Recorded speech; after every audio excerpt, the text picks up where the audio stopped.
I'm here with Michael Walenciej. He's the write-in candidate for mayor of Steubenville. Thank you so much for joining me. Really appreciate it. Thank you, Rich. All right, so just going to start off. What do you believe is the one biggest issue facing the city of Steubenville? The economy. Right now we have close to 30% of people living in poverty in our city. It's nearly 3 times the national average. So what are some steps you could take to improve that number? Well, we need to find new investments, new business. We need economic growth in general. More industries like industrialization and a number of tax incentives to bring business, which is what the city is already doing, really. I just don't think it's being marketed in the right way to reach those investors that are willing to take a risk and to reach those industries to bring them here. Steubenville has a reputation. You talk to anybody really around the country and you mention Steubenville and they automatically have a perception in their minds: crime, drugs, the rape case, everything like that. So how do you market Steubenville then to outside investors and outside businesses who may want to come in? Well, that's our biggest obstacle, is our self-image. We need to work on that, and that's investing in people and reinvesting in our communities to help move that around and to market a more positive image of the city of Steubenville. Speaking of drugs, the drug problem, the opioid problem, very well-known drug dealers coming in from Chicago, from various parts of the country. We see it every day. People arrested, and they are not from here, but they are doing business here. What efforts and what steps would you take to fight drugs here in the community? They come here to set up stores, basically, because they see despair, they see the blight, and once you see a neighborhood that doesn't take care of itself very well, or landlords who do not take care of their property, they're like, aha, oh, they're not going to check on me as often. Or, aha, this neighborhood doesn't care that much, so I can get away with engaging in them type of activities and not get turned into the police. So they target areas like ours, people, communities in economic despair, because they see that as an opportunity. What about treatment facilities for those who are addicted? Would you be in favor of bringing one to Steubenville specifically, and how would you sell it to the community if you are? We need a residential treatment facility here in the city of Steubenville, or if not the county. Right now, the current treatment is medication-assisted therapy. It does work well for some people, but others, it doesn't. And it works for some people, it doesn't for others. So we need a wide variety of treatment programs to develop individualized treatment goals. And just detoxing 5 to 7 days, which is available right now in the community as far as inpatient, is not enough. If we think back to psychology in college or in high school even, we learned about Pavlov's dog. You ring the bell, the dog starts to salivate.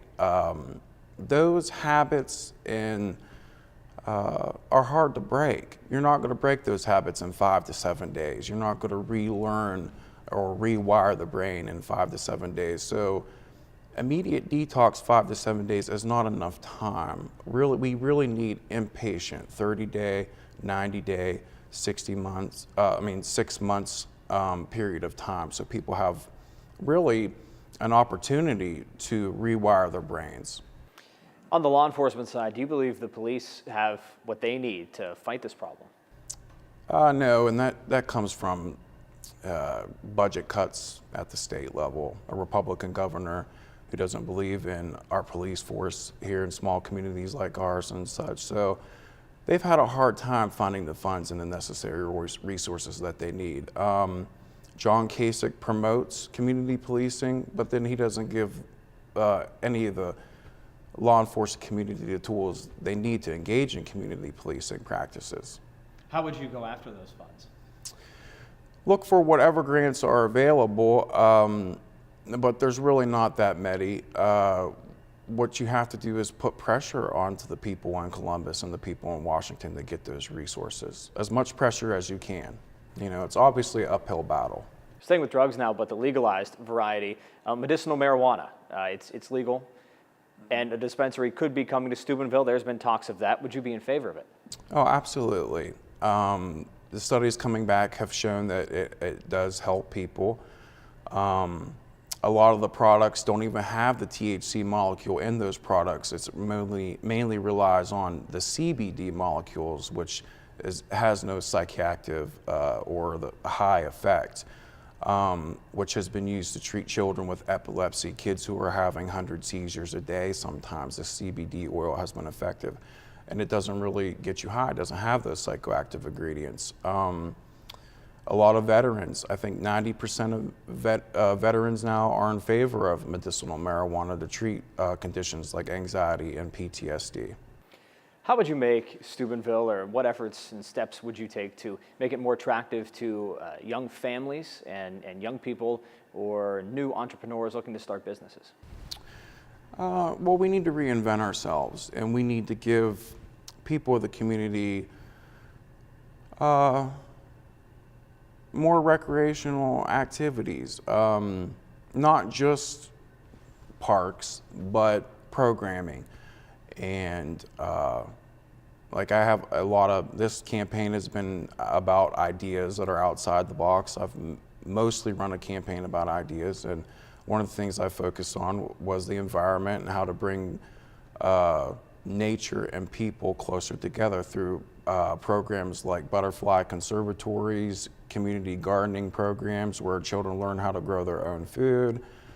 All that's important. And right now, a lot of people in our community, we go to the Phipps Conservatory, or we go to the museums and the Arts and Cultural District in Pittsburgh, but we really don't have too much to offer here to bring people into the city. So I would focus on those things. All the candidates have talked about increased recreation. They've talked about increased policing and everything, just like you are. But when it comes down to it, the money just isn't there. So how would you work and be sort of creative and innovative in spending those funds? And what would you do differently than the current administration has done? Well, the bottom line is the dollar. You know, how do you get the money to implement the plans that you're putting out there? And one is, you know, we need more people in the government who work exclusively on finding these funds, finding these grants. And we need to revitalize the economy. We have so many people, and then the revenue from that would come to support these programs. It's sort of like which one comes first, but it's really a relational process, and they both need to be developed together, the economy and our community. So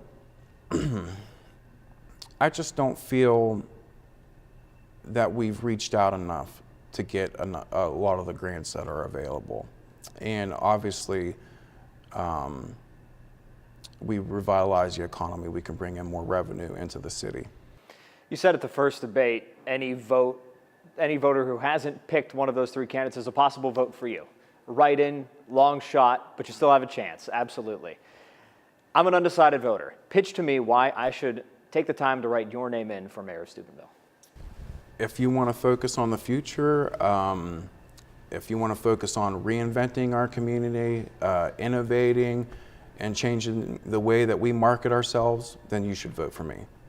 All right, sounds good. Thank you so much for being with me. I appreciate it. Thank you.